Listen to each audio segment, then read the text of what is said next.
దేవా నీకు వందనాలు.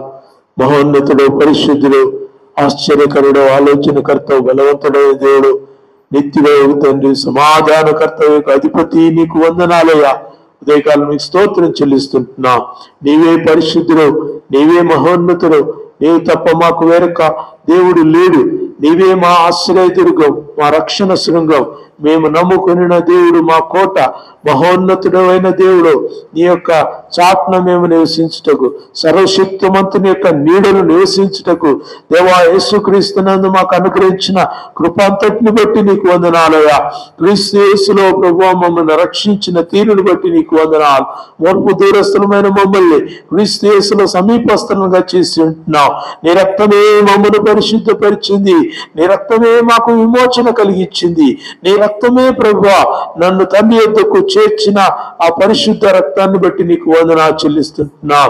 దేవా నువ్వు పొందిన గాయములను బట్టి మాకు స్వస్థత, నీవు ఇచ్చినటువంటి చిందించిన రక్తాన్ని బట్టి మాకు రక్షణ, దేవా నువ్వు ఇచ్చిన పరిశుద్ధాత్మను బట్టి ఈ లోకంలో మాకు జీవం. ప్రభువా నీకు వందనాలు. ఉదయకాలం నీకు స్తోత్రాలు. పరిశుద్ధాత్మ చేత సంఘమును నింపిన దినాల్లో ప్రభువు మేము ఉంటున్నాం. దేవా ఆనాడు 2000 సంవత్సరాల క్రితం దయగల దేవాని కృప చేత దేవాని బిడ్డలను నీ ఆత్మ అనుగ్రహించి నడిపించావు. నీకు వందనాలు. బలహీనులైన వారికి బలాన్ని ఇచ్చావు, చీకట్లో ఉన్న వారికి వెలుగునిచ్చావు. దేవా అసాధ్యులైన వారి ప్రభా సుసాధ్యులుగా చేసి ఉంటున్నావు. నీకు వందనాలు. ఇది నీ అనుగ్రహించిన నీ కృపను బట్టి, నీ యొక్క పరిశుద్ధాత్మను బట్టి అని నీకు స్తోత్రాలు చెల్లిస్తుంటున్నాం. ఉదయకాలం ప్రభా ఎక్లీషియా సంఘముగా నీ సన్నిధిలో నిలిచి, lord we turn our eyes unto you, Lord. మా కన్నులు నీ వైపు మేము త్రిప్పుకొంచుంటున్నాం. మా హృదయాలు నీ వైపు లేవనెత్తుకుంటున్నాం. బలమును అనుగ్రహించు దేవా, శక్తిని అనుగ్రహించు దేవా, జీవమునిచ్చు దేవా, నీ కృపను అనుగ్రహించే పరిశుద్ధులైన దేవా. దేవా నీ వాక్యమును మాకు అనుగ్రహించమని ప్రార్థన చేస్తున్నాం. పరిశుద్ధాత్మ చేత మమ్మను అభిషేకించమని ప్రార్థన చేస్తున్నాం. నీ వాక్యము చేత మమ్మల్ని నింపమని ప్రార్థన చేస్తున్నాం. నీ యొక్క దేవా పరిశుద్ధాత్మలోను అగ్నిలోను బాప్తీసం ఇచ్చు, ఆ బాప్తీసం కొరకు మేము ఎదురు చూస్తున్నాం. ప్రభువా నీకు వందనాలు. అంత్య దినములందు ప్రభువా ప్రతి ఒక్కరిపైన ఆత్మను కుమ్మరిస్తానన్నావు. వృద్ధులు కలలు అంటారన్నావు, యవనస్తులు దర్శనాలు చూస్తారన్నావు. అయ్యా అట్టి భాగ్యం ఈ సంఘానికి అనుగ్రహించండి, ఈ ప్రజలకు అనుగ్రహించండి. నీ ప్రజలు మాతో ఆత్మ పూర్ణులై జీవించగలుగుటకు, ఆత్మ ఇచ్చు శక్తిని బట్టి లోకమందు చీకటిని జయించుటకు కృప దయచేయమని ప్రార్థన చేస్తున్నాం. అయ్యా ఇంకా రోగాల్లో అల్లాడుతున్నాం ప్రభువా, పాపపు చీకట్లో పాపపు ఉగిలో మేము తణుకు వెనుకుతున్నాం ప్రభువా. ఇంకా మాకున్నటువంటి అనేకమైన బలహీనతల్లోనే ప్రభువా మేము నీ కొరకు మేము ఎదురు చూస్తున్నాం. అయితే ప్రభువా మమ్మల్ని లేవనెత్తి బండాను క్రీస్తు మీద నిలువబెట్టి దేవా పరిశుద్ధాత్మను అనుగ్రహించి చీకటిని జయించుటకు, అనారోగ్యం పైన విజయం పొందగలుగుటకు దేవా ఈ లోకమంతటి పైన ప్రభువా నీ వాక్యంను వెదజల్లుటకు మాకు ఇచ్చిన అధికారం బట్టి నీకు వందనాలు. అయ్యా మాకు సహాయం దయచేయండి.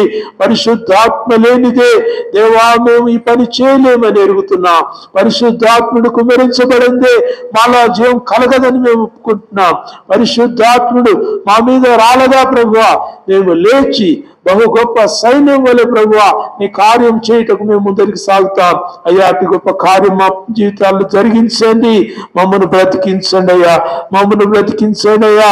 మేము చదువుకున్న తిరుపతి రీతిలో చదువుకున్న భాగంలో ప్రభువా అయ్యా మమ్మల్ని బ్రతికింపవా, అయ్యా మమ్మల్ని లేవనెత్తవా, అయ్యా మాకు త్రాణ పుట్టించవా, అయ్యా మా జీవితాల్లో వెలుగును కలిగించవా. అయ్యా సహాయం చేయండి, సంఘాన్ని బ్రతికించండి, సంఘంలో జీవం పోయండి. దేవాని విశ్వాసంలో కదలికను అనుగ్రహించండి. అంత్య దినాల్లో ఉంటున్నాం దేవా, లోకం పోకడలో కొట్టుకొని పోకుండా, చీకటితో కొట్టుకొని పోకుండా ప్రభువా వెలుగులోనికి నడుచుకునేటకు, వెలుగు ప్రజలుగా జీవించుటకు, వెలుగుమయమైన జీవితాల్లో వాళ్ళు ప్రభువా క్రీస్తును ప్రకటించగలుగుటకు కృప దయచేయమని ఉదయకాలం ప్రభువా నీ వాక్యం చేత మమ్మను దర్శించి బలపరిచి నీ యొక్క వాక్యమును బట్టి ప్రభువా మాలో ప్రభువా నీ యొక్క ప్రాణాన్ని, నీ యొక్క జీవమును అనుగ్రహించమని నజరేయుడైన యేసు నామములో ప్రార్థించి వేడుకొంచుతున్నాం మా తండ్రి. ఆమేన్.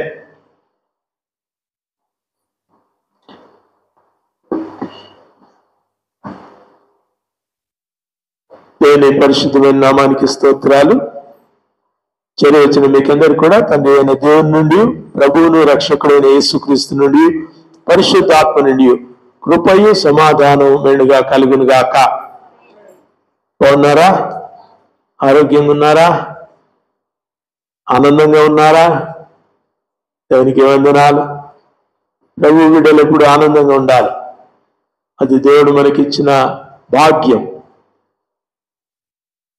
Rejoice always and again I say rejoice అంటాడు అపోస్తలుడైన పౌలు. ఎల్లప్పుడూ సంతోషించుడి, మరలా చెప్పుదును సంతోషించుడి అంటాడు. We have to rejoice in the lord. ప్రభువునందు ఆనందించాలి. పరిసరాలను బట్టి ఎట్లా ఆనందించలేదు, మన పరిస్థితులను బట్టి ఆనందించలేదు. ఇవన్నీ కూడా మనకు నిరాశను, ఒక నిర్లిప్తతను కలుగజేస్తాయి, వెనుకబాటుతనాన్ని కలుగజేస్తాయి, వెనుదిరిగే స్వభావాన్ని మనకు ఏర్పరుస్తాయి. ఇవన్నీ కూడా వెనక్కి లాగుతాయి, లోకంలోంచి మనల్ని వెనక్కి లాగేటటువంటి ప్రభావాలు. అయితే మనం ప్రభు బిడ్డలమైతిమా, ప్రభు వాక్యమును మనం కనుగొంటిమా, ప్రభు ఆత్మను మనం పొందుకొంటిమా, మనము సంతోషించి ఆనందించాలి. సంతోషించి ఆనందించుడి, సియోను కుమార్తెలారా బహుగా ఉల్లసించుడి అంటాడు. దేవుని యందు బహుగా సంతోషించగలగాలి. దేవుడి పరిస్థితులను మనకు ఎందుకు ఇస్తాడో తెలుసా?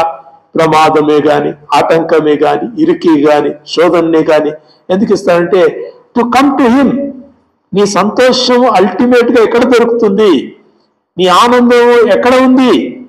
నీ యొక్క సంపూర్ణమైనటువంటి జాయ్, ప్రభు అనుగ్రహించే ఆనందం ఎక్కడ ఉంది అని మనల్ని మనం కనుగొన్నట్టుగా, మనంతటా మనం కనుగొన్నట్టుగా దేవుడు కొన్ని పరిస్థితులను అనుమతిస్తాడు. And we come. చాలా మంది వెనికిపోతారు. దేవుడు ఉన్నాడా? దేవుడు నా ప్రార్థన వింటున్నాడా? దేవుడు నన్ను బాగా చూస్తున్నాడా? నా ప్రార్థనే వింటలేడు, నాకు జవాబే ఇస్తలేడు, నేను అడిగింది ఏం చేస్తూనే లేడు, అసలు ఈ దేవుడే మాకు అవసరమా అనే భావనతో చాలా మంది గెట్ బ్యాక్.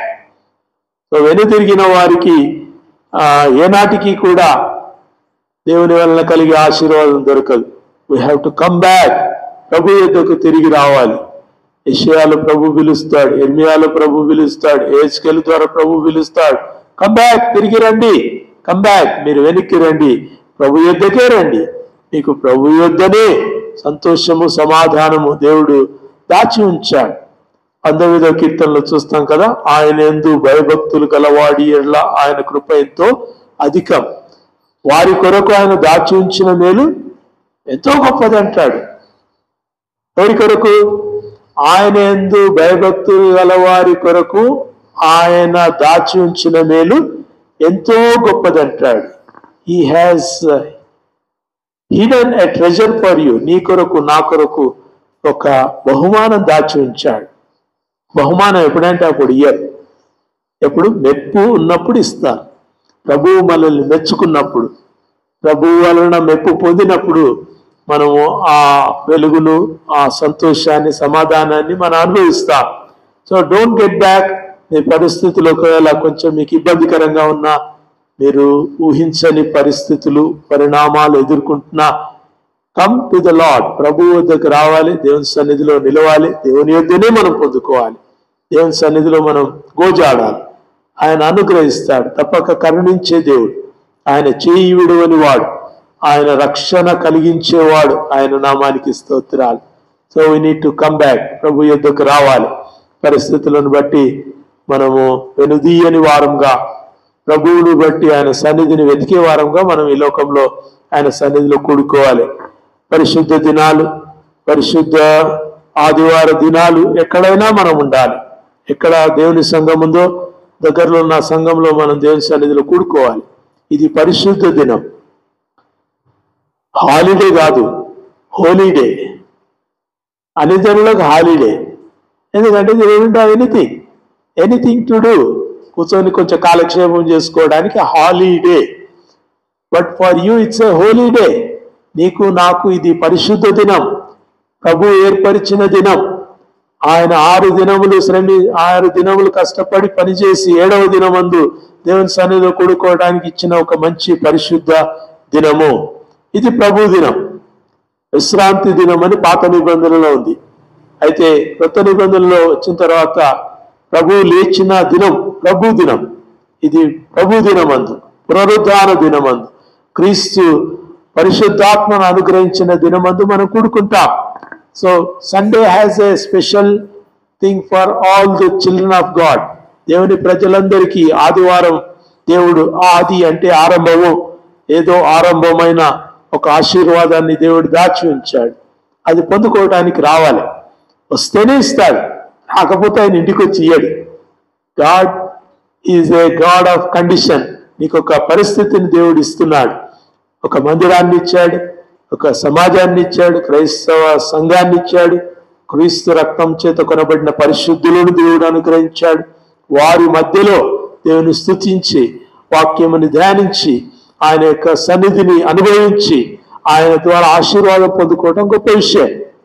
ఇంట్లో టీవీ ముందు కూర్చుంటే కూడా చాలా వాక్యాలు వస్తాయి, యూట్యూబ్ పెట్టుకుంటే అనేకమైన వాక్యాలు వస్తాయి. That's not a blessing. అది మీకు మందిరాలు లేని కాడ అది అవకాశం, కానీ మందిరాలు ఉండి కూడా మందిరాలకు పోనివారు, మందిరాన్ని పక్కకు పెట్టేవారు, మందిర సేవలో పాల్గొనని వారు, నేను లేకపోతే మందిరంలో దేవునికి మహిమ కలగదు అన్నట్టుగా వచ్చే వారిని బట్టి దేవుడు సంతోషిస్తాడు. We need to come. దేవుని సన్నిధిలో కనబడాలి. మనందరం కూడా మందిరంలో భాగస్థలమై ఉంటున్నాం. దేవుని యొక్క మందిరంలో మనం పచ్చని ఓలివ మొక్కల వల్ల దేవుడు మనల్ని పెంచుతున్నాడు. మన కొరకే పెంచుతున్నాడు, ఆయన కొరకు కాదు, మన కొరకే పెంచుతున్నాడు. మనం ఎదగాలని, వర్ధిల్లాలని, శాఖలుగా విస్తరించాలని, ఆయన యొక్క ఫలములను లోకములో జీవము లేని వారికి అందించాలని దేవుడు మనకు ఒక పని పెట్టాడు. He has given us a work. మనంతట మనం బతికి, మనంతట మనం తిని, మనంతట మనం చచ్చిపోనికి దేవుడు పెట్టలే. వీఆర్ కాల్డ్ అవుట్, ఎక్లేషియా, బయటికి పిలువబడ్డ వాళ్ళము, చీకటిలోంచి ఆశ్చర్యకరమైన వెలుగులోనికి పిలువబడ్డ వాళ్ళం. దేనికోసం? 1 పేతురు 2వ అధ్యాయంలో చెప్తాడు కదా, ఆయన గుణాతిశయములను ప్రచురపరచుటకు ఏర్పరచబడిన జనం మనం. ఆయన గుణాతిశయములను ప్రచురం చేయాలి. ఎట్లా? క్రియల ద్వారా, మాటల ద్వారా, మన యొక్క చేష్టల ద్వారా, మన యొక్క బ్రతుకు ద్వారా క్రీస్తు యొక్క వెలుగును మనం ప్రకాశించాల్సిన పని దేవుడు మనకి ఇచ్చాడు. సో ప్రభువుని నమ్ముకోవటం అనేది అన్యజనుల మాదిరిగా నీ కొరకు, నీ స్వార్థం కొరకు కాదు. నీవు రక్షణ పొంది అనేకులకు రక్షణ వెలుగును మీరు కనపరచడానికి దేవుడు ఏర్పరిచాడు. అటు బాధ్యత లేని క్రైస్తవ్యంగా మనం ఉండకూడదని దేవుని వాక్యం మనకు జ్ఞాపకం చేస్తున్నాడు. We are responsible. సమాజంలో మనం బాధ్యులమై ఉంటున్నాం. రక్షణ పొందిన దినం మొదలుకొని ప్రాణం విడిచేంత వరకు కూడా మనము దేవుని పిడలముగా వెలుగును ప్రకాశించాల్సిన వారమై ఉంటున్నాం. మీకు ఒక సంఘటన చెప్పాను కదా, ఒక మంచి చిన్న కుర్రోడు, యవనస్తుడు, మేబీ 20-22 ఏళ్ళ వయస్సు కలిగిన యవనస్తుడు, హార్ట్ ఆపరేషన్ జరిగేటప్పుడు ఆ యవనస్తుడు ప్రభువును అంగీకరించి, ప్రభువునందు ఆనందిస్తూ రక్షణ పొంది జీవమును కనుగొని ఆ వెలుగులో నడుచుకుంటున్న ఆ యవనస్తునికి హార్ట్ డిసీజ్ ఉన్నదంట. అది తెలియదు. తల్లి హాస్పిటల్కి తీసుకుపోయి హాస్పిటల్లో అడ్మిట్ చేసినప్పుడు ఆ డాక్టర్స్ అది గుర్తించారు. There is a whole in the heart. ఆ గుండెలో ఒక చిన్న రంధ్రం కనబడింది. అది డాక్టర్స్ అందరు కూడా, కార్డియాలజిస్ట్ 2-3 కలిసి ఆలోచన చేసినప్పుడు, అరే అది అన్క్యూరబుల్, ఇది సరిగా బాగు చేయగలిగింది కాదు. ఒకవేళ ఈ అబ్బాయికి ఆపరేషన్ చేస్తే అబ్బాయి బతుకుతాడో లేదో అని అందరు ఆలోచన చేసి, ఎట్లా చేద్దాం, ఇప్పుడు ఆపరేషన్ చేస్తే బ్రతుకుతాడో లేదో తెలియదు, చేయకపోయినా ఆ బాబు బ్రతుకుతాడో లేదో తెలియదు, కానీ ఎట్లా చేద్దాం అన్నప్పుడు ఒక డాక్టర్ దగ్గర కూర్చొని కౌన్సిలింగ్ ఇస్తున్నాడంట. వన్ ఆఫ్ ది కార్డియాలజిస్ట్, ఒక ఆయన కూర్చొని, ఆ పెద్ద డాక్టర్ కూర్చొని చక్కగా అబ్బాయితో మాట్లాడుతున్నాడు. చిన్నోడు కాబట్టి నాతో చెప్తున్నాడు, బాబు నీకు ఆపరేషన్ చేద్దాం, అయితే ఏం భయపడకు, నీకేం కాదు అంటే ఆ అబ్బాయి అంట, అవును సార్ నాకేం కాదు, నాకు బాగా తెలుసు, యేసుక్రీస్తు నా గుండెలో ఉన్నాడని చెప్పిండంట. Jesus is in my heart, నా హృదయంలో యేసున్నాడు, నాకేం కాదన్నాడంట. అంటే ఆ డాక్టర్ కొంతసేపు 1 నిమిషం ఆగి మళ్ళీ చెప్పిండంట, నువ్వు చాలా ధైర్యంగా ఉన్నావు బాబు, మంచోని, అట్టాగే ధైర్యంగా ఉండు, నీకు ఏం కాదు, మేము హార్ట్ సర్జరీ చేస్తున్నాము, ఓపెన్ హార్ట్ సర్జరీ, ఇది గుండెను చీల్చి దాన్ని ఆపరేషన్ సర్జరీ చేయాలి. కాబట్టి కొంచెం నీకు ఇబ్బంది కలుగుతుంది, కొంచెం ఏం భయపడకుండా ఉండాలి అంటే అబ్బాయి మళ్ళీ ఉన్నాయంట, ఏం పర్లేదు సార్, ఆ గుండెని మీరు ఓపెన్ చేస్తామంటున్నారు కదా, ఆ గుండెలో యేసై ఉంటాడు, మీరు చూడండి అని చెప్పిండంట. వీడెక్కడ పిచ్చోడు రా బాబు, గుండెలో యేసై ఉంటాడు అని ఆయన అనుకొని, సరే బాబు ఓకే, నువ్వు చాలా సంతోషంగా ఉన్నావు, ధైర్యంగా ఉన్నావు, చాలా మంచిది, యేసయ్య నీ గుండెలో ఉన్నాడు అంటున్నావు, చాలా సంతోషం, మంచిదే. అయితే మేము హార్ట్ను ఓపెన్ చేస్తాం, సర్జరీ చేస్తాము, కొంచెం రిస్కే ఉంది, అయితే ఏమైనా కావచ్చు, కన్ను ధైర్యంగా ఉండు అంటే మళ్ళీ అబ్బాయిందంట, ఏం పర్లేదు sir, I'm very happy, I'm real excited, దేవుడు నా హృదయంలో ఉన్నాడు, యేసు నా హృదయంలో ఉన్నాడు, మీరు గుండెను ఓపెన్ చేసినప్పుడు మీరు తప్పనిసరిగా యేసై ఉంటాడు, మీరు చూడండి అని చెప్పిండంట. అన్నాక ఇంకా మళ్ళీ చివరిసారిగా డాక్టర్ మళ్ళీ చెప్పిండంట, బాబు ఒక్కొక్క స్టెప్ పెంచుకుంటూ పోతున్నాడు డాక్టర్ కౌన్సిలింగ్ లో. ఆయన ఉండి, బాబు చాలా సంతోషం, నువ్వు మంచిగా ఉన్నావు, కోఆపరేట్ చేస్తున్నావు, నీకు సర్జరీ మంచిగా అవుతుంది, నీ దేవుడే నిన్ను కాపాడుతాడు. అయితే నీ హార్ట్ ఓపెన్ చేసి ఆపరేషన్ చేసినప్పుడు ఒకవేళ ఏమైనా కావచ్చు, నీకు తిరిగి నువ్వు లేవచ్చు, లేకపోతే నీ ప్రాణం పోవచ్చు అంటే, అబ్బాయి అండి ఏం పర్లేదు సార్, నేను యేసయ్య నా గుండెలో ఉన్నాడు, ఆయన యేసయ్య అక్కడ ఉన్నాడు, నాకేం పర్లేదు, మీరు ఏమైనా చేయండి అని చెప్పి తను తాను ప్రిపేర్ చేసుకున్నాడు. వాళ్ళు థియేటర్లో పని తీసుకుపోయినరు, హార్ట్ ఓపెన్ చేయడం మొదలుపెట్టినరు. అయితే ఆ నలుగురు డాక్టర్స్ లో ఈ పెద్ద డాక్టర్ ఆ హార్ట్ ఓపెన్ చేస్తూ ఒక్కొక్క వాల్ పక్కకు జరుపుతూ చూస్తూ, ఆయన ఇక్కడెక్కడో యేసయ్య ఉంటాడంట, ఇక్కడెక్కడో యేసయ్య ఉంటాడంట, ఈ పిల్లోడు ఏదో మాటికి అంటా ఉంటే యేసయ్య ఎన్నో ఉన్నాడంట, లెట్ మీ సీ, ఎక్కడో ఉన్నాడంట. చూస్తున్నారు, ఆ హోల్ను పూడ్చాలని కొంత ప్రయత్నం చేస్తున్నారు. అదే సమయంలో ఈయన మైండ్ అంతా కూడా ఇక్కడెక్కడో యేసయ్య ఉన్నాడు అని ఆ మాట పదే పదే జ్ఞాపకం వస్తూ ఉందంట. వాళ్ళు దే ట్రైడ్ 3.5 hours ప్రయత్నం చేశారు, చివరికి ఏం చేయలేకపోయారు, అబ్బాయి చనిపోయాడు. ఈ డైడ్, అబ్బాయి చనిపోయాడు. చనిపోయినప్పుడు అబ్బాయిని తీసుకొచ్చి వాళ్ళ తల్లిదండ్రులకు అప్పగించిన తర్వాత ఈ డాక్టర్ అంట, నేను అబ్బాయి హృదయంలో యేసయ్యను చూశాను, I saw Jesus in his heart. ఎట్లా? కళ్ళారా కాదు. ఎంత గొప్ప విశ్వాసం ఆ పిల్లానికి. 20 ఏళ్ళు చక్కగా ఆ పిల్లోనికి ఓపెన్ హార్ట్ సర్జరీ చేస్తా ఉంటే ఏమా విశ్వాసము. ఎంతమంది భయపడతారు, కాళ్ళేళ్ళు మొక్కుతారు, ఎటనైనా నన్ను బతికి డాక్టర్, ఎట్లనైనా నాకు ఎన్ని లక్షలైనా పర్లేదు, ఎన్నైనా గుమ్మరిస్తాను, పొలాలు అమ్ముకుంటాను, ఇండ్లు అమ్ముకుంటాను, నన్ను ఎట్టనైనా బతికి అంటే, ఈ పిల్లోడు నేను చచ్చిపోయినా పర్లేదు, ఆడ యేసయ్య ఉంటాడు, నువ్వు చూడంటాడు. ఏమి ఈ పిల్లోని యొక్క విశ్వాసము?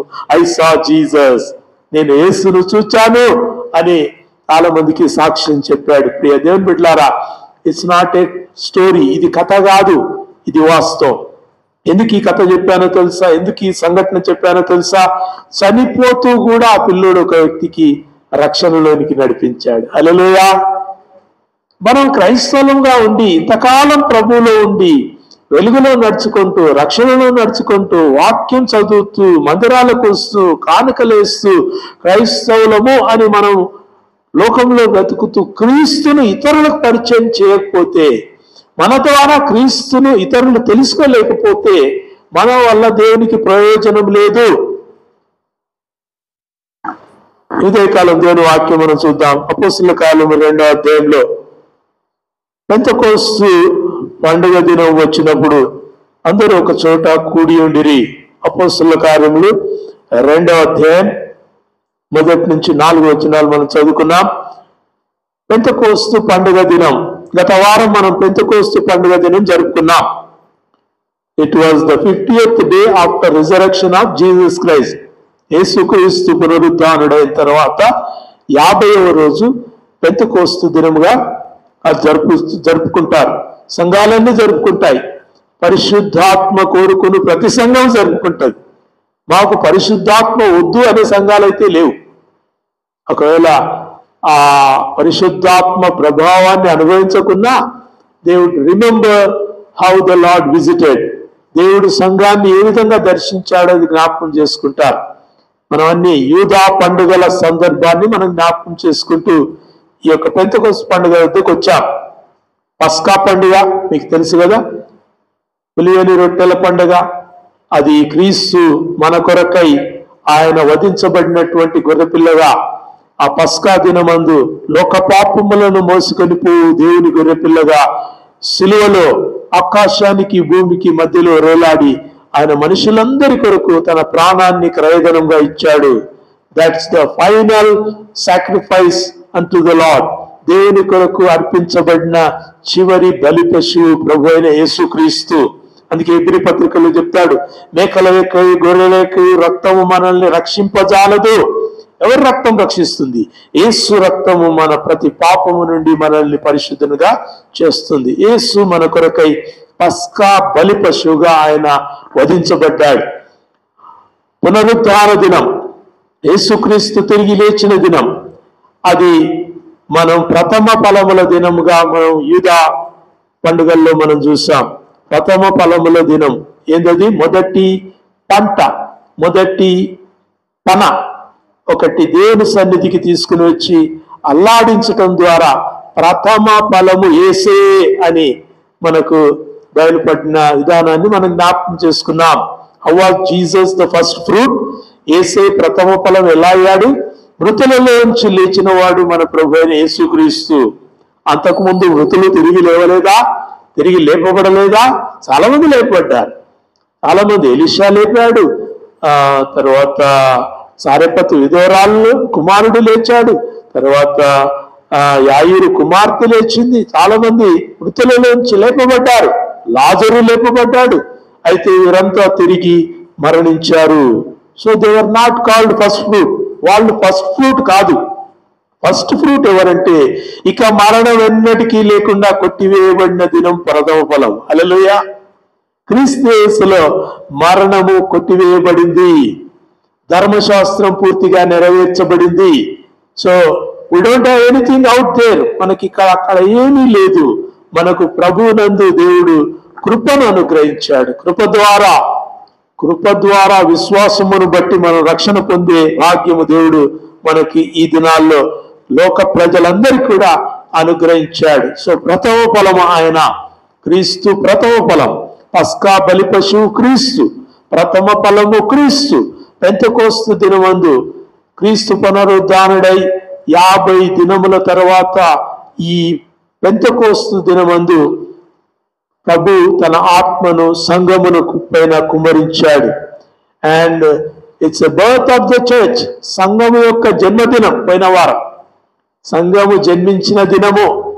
Wear he said this is my church, ఇది నా సంఘము అని ప్రభు ఏదైతే తను గర్వంగా చెప్పుకున్నాడో, సంతోషంగా చెప్పుకున్నాడో, లోకానికి కనపరచడానికి ఆయన ఈ లోకమందు నాటాడో, అది సంఘపు పునాది పడ్డటువంటి దినము పెంతెకొస్తు దినము. పాత నిబంధనలో పెంతెకొస్తు దినం ఏంది? పాత నిబంధనలో పెంతెకొస్తు దినం మీరు రాసుకోవాలి. ఇవన్నీ కూడా cross check. Never we are taking a new festival. కొత్తగా తీసుకొచ్చి ఫెస్టివల్ పెడతలేం మనం. ఇక్కడ ఉన్న పాత నిబంధనలో దేవుడు ఇశ్రాయేలుకి ఇచ్చినటువంటి పండుగల దినాల్లోనే దేవుడు తన యొక్క కార్యాలను కొత్త నిబంధనలో జరిగించాడు. పాత నిబంధనలు ఏం జరిగింది? సీనాయి కొండ మీద దేవుడు ధర్మశాస్త్రాన్ని మోషేకు అనుగ్రహించాడు. హల్లెలూయా. సీనాయి కొండ మీద దేవుడు అనుగ్రహించిన ఆజ్ఞ అక్కడైతే ఈ పెంతెకొస్తు దినమందు దేవుడు సంఘమునకు ఇచ్చిన ఆజ్ఞ, మీరు సర్వలోకమునకు వెళ్ళి సర్వ సృష్టికి సువార్తను ప్రకటించుడి. You see, there was a commandment in the Old Testament and there is a commandment in the New Testament. పాత నిబంధనలో ఒక ఆజ్ఞ ఉంది, కొత్త నిబంధనలో అటువంటి ఆజ్ఞనే మనం ఇక్కడ చూస్తున్నాం. సో పెంతెకొస్తు దినానికి ఒక గొప్ప ప్రాధాన్యత ఉంది. ధర్మశాస్త్రాన్ని దేవుడు మోషేకు అనుగ్రహించాడు. సీనాయి కొండ మీద దేవుడు మోషేకి ఇచ్చినటువంటి ఆ యొక్క 10 ఆజ్ఞలు, ఆ యొక్క ధర్మశాస్త్రం అంతటిని బట్టి ఇశ్రాయేలు చాలా కాలం నడుచుకున్నారు. ఇప్పటికి కూడా ఇశ్రాయేలు ఇంకా అదే ధర్మశాస్త్రాన్ని వాళ్ళు పాటిస్తున్నారు, దాన్ని బట్టి వాళ్ళు నడుచుకుంటున్నారు. ధర్మశాస్త్రము ఇవ్వబడినటువంటి దినము పెంతెకోస్తు దినం, 50వ దినం. 50వ దినం వాళ్ళకి ఎక్కడిది?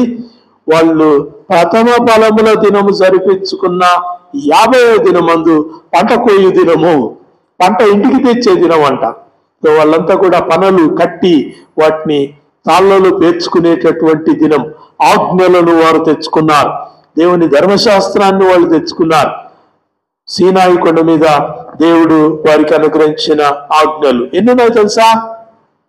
10 ఆజ్ఞలే. కానీ ధర్మశాస్త్రం అంతా ఇవ్వడానికి దేవుడు చాలా సమయం తీసుకున్నాడు. They sat at the mountain, ఆ కొండ దగ్గర వాళ్ళు ఉన్నారు. సీనాయి కొండ దగ్గర వాళ్ళు ఎంతకాలం ఉన్నారు తెలుసా? 11 నెలల 19 దినాలు ఉన్నారు. రాసుకోవచ్చు, దిస్ ఇస్ హిస్టరీ. సీనాయి పర్వతం కింద వాళ్ళు 11 నెలల 19 దినాలు వారు అక్కడ ఉండి దేవుని యొక్క ధర్మశాస్త్రాన్ని పొందుకున్నారు. మీరు ఇవన్నీ కూడా నిర్గమకాండంలో చూడొచ్చు, సంఖ్యాకాండంలో చూడొచ్చు, ద్వితీయోపదేశ కాండంలో చూడొచ్చు. God went on giving. దేవుడు వారికి ఆజ్ఞలను, ధర్మశాస్త్రాన్ని, కట్టడలను, నియమాలను వారికి ఇస్తూ వెళ్ళాడు. ఇవన్నీ కూడా వారు సీనాయి పర్వతం మీద వారు తీసుకున్నారు. మేఘము వారి మీద నుంచి ఎత్తబడ్డప్పుడు వారు తిరిగి ప్రయాణమయ్యారు. 50వ దినమందు ఐగుప్తు నుంచి కానాను వరకు నడవగలిగిన దినాలు 40 దినాలు, 40 డేస్. ఇంకా తక్కువేనంట. కానీ ఒకవేళ కొంచెం కొంచెం కాళ్ళు ఈడ్చుకుంటూ కొంచెం కొంచెం సేద తీరుతూ నడిచినా it was a walk of only 40 days. అయితే వాళ్ళు 40 ఏళ్ళు వాళ్ళు నడిచారు. వై? దేవుడు వారికి నేర్పించదలిచాడు. They should learn the fear of God. దేవుని భయం నేర్చుకోవాలి, దేవుని విధులు నేర్చుకోవాలి, దేవునికి లోబడే విధానం నేర్చుకోవాలి, విధేయత నేర్చుకోవాలి. వాళ్ళు విధేయత నేర్చుకోవాలి. తండ్రి యొద్ద కుమారుడు విధేయత నేర్చుకున్నాడని ఎబ్రీ పత్రికకారుడు రాశాడు. He learned obedience at the feet of father. తండ్రి యొద్ద కుమారుడు విధేయత నేర్చుకున్నాడు. ఇశ్రాయేల్ విధేయత నేర్చుకోవడానికి 40 సంవత్సరాలు పట్టింది. 4 రోజుల విధేయతనా, 4 నెలల విధేయతనా కాదు. ఇట్స్ 40 years, 40 ఏళ్ళు విధేయత నేర్పించడానికి దేవుడు టైం తీసుకున్నాడు. ఇశ్రాయేలుకు కొంత విసిగే, ఎంత దూరం నడుస్తాం, ఎంతకాలం నడుస్తాం, మా పితరులందరూ అరణ్యంలో నశించిపోతున్నారు అనే మన్నాను భుజించలేకపోతున్నారు. వారు ఈ కొత్తిమీరను, ఈ కీరకాయలను జ్ఞాపకం చేసుకుంటున్నారు. ఐగుప్తు వైపు వారి యొక్క హృదయాలు మలుతున్నాయి. ప్రభువా, ఎంతకాలం నడుచుకోవాలి. ఎంతవరకు? నీకు విధేయత వచ్చేంత వరకు నడుచుకోవాలి. ప్రభు వారిని నడిపింపజేశాడు. మీకందరికీ తెలుసు కదా, ఎవరు కనానులో ప్రవేశించారు? యెహోషువ, కాలేబులు ఇద్దరే. బయలుదేరిన ఇద్దరు పాలు తేనెలు ప్రవహించే కనాను దేశానికి వచ్చినటువంటి ఆ వారందరిలో మిగిలిన వారు వాళ్ళిద్దరే. మిగతా వారంతా వారి సంతానం. అందరూ అరణ్యములో నశించిరి, అరణ్యములో కూలిరి. 105వ కీర్తనలో చూస్తాం. దేవుని యొక్క కోపానికి వారు చనిపోయారు. విధేయత చూపించలేక చనిపోయారు. చూసి విధేయత దేవుడు ఎంత కోరుకుంటున్నాడు? విధేయత కోరుతున్నాడు. ఒబీడియన్స్.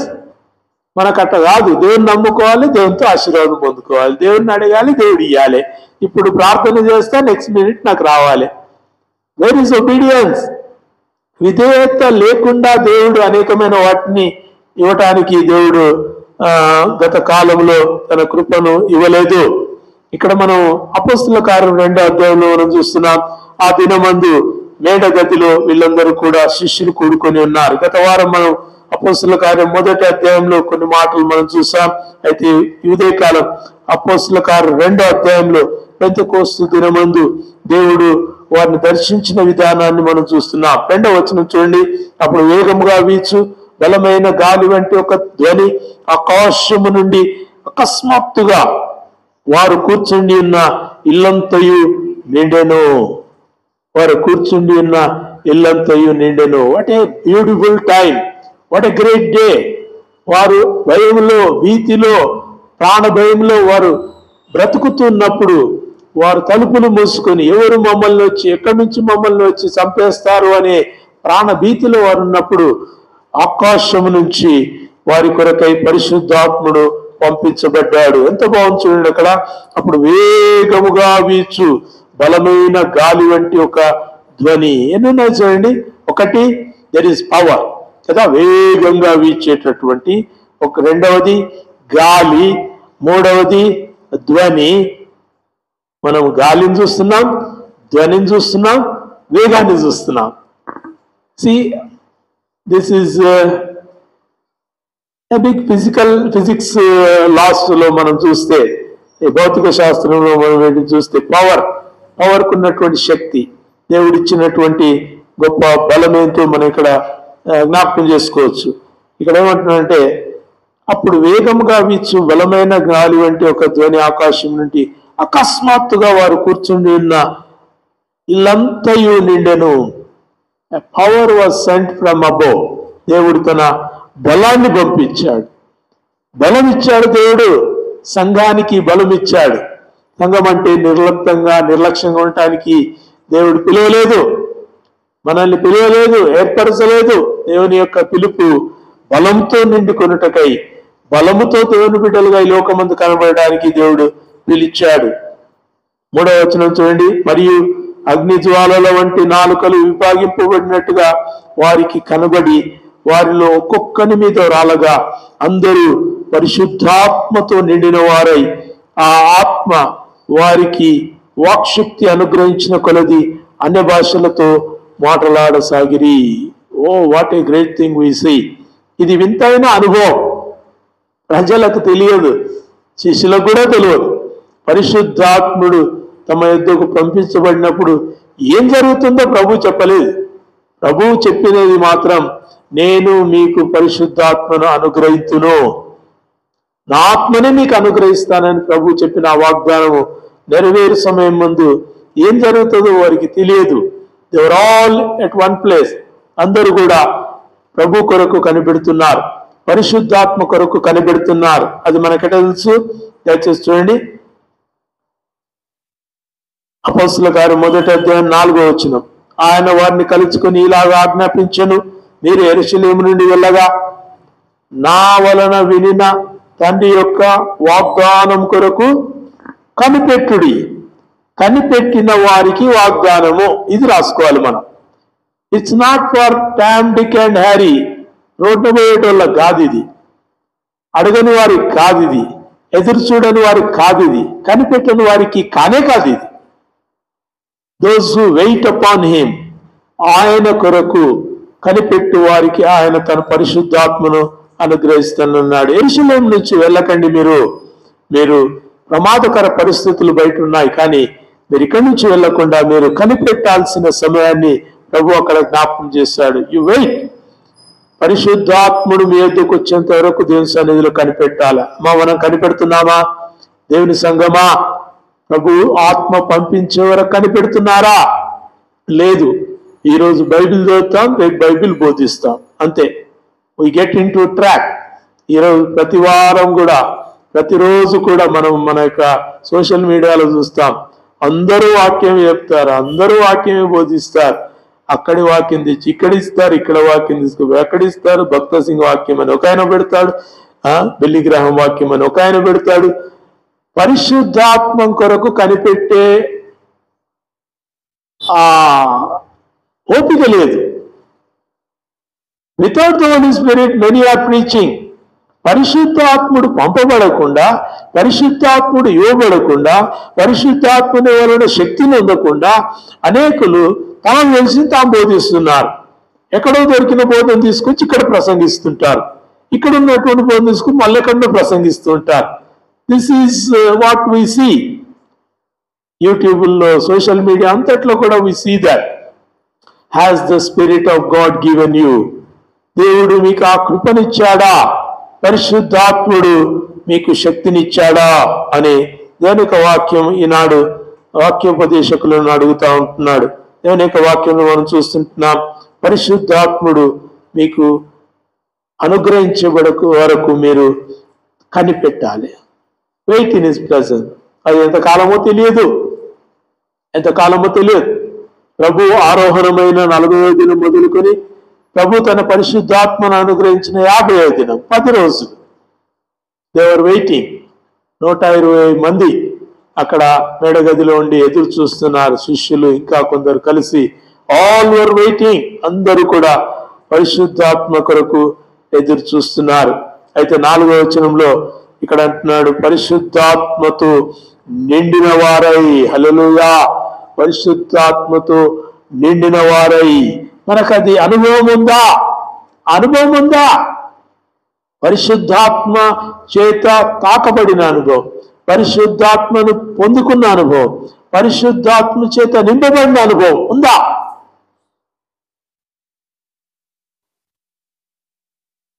అపోస్తలుడైన పౌలు అంటాడు,